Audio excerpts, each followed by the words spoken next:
কোনো সমুদ্র সৈকতে ঘুরতে যাওয়া মানেই হচ্ছে ডাবের জল, কাঁকড়া, মাছ ভাজা এইসব খাবার দাবারগুলো তোমার খাদ্য তালিকার মধ্যে অ্যাড হয়ে যাওয়া। উদয়পুর বিচের এই দোকানটাতে আগের বারও এসেছিলাম। এই দোকানের রান্না, খাবার দাবার সবকিছুই খুবই ফ্রেশ আর টাটকা।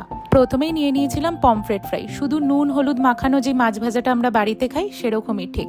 দাম অনুযায়ী মাছটাও অত্যন্ত ফ্রেশ আর খুব টাটকা ছিল, খেতে অত্যন্ত সুস্বাদু।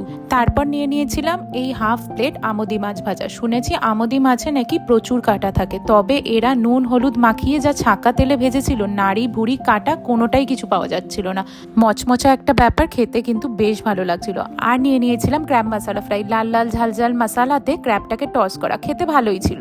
এত কিছু খাবার দাবারের পর সমুদ্রের ধারের একটু হাওয়া খেয়ে হোটেল ফেরার পথে এই দাদার থেকে রাবড়ি কুলফিটা খেলাম। খেতেও কিন্তু বেশ ভালো ছিল।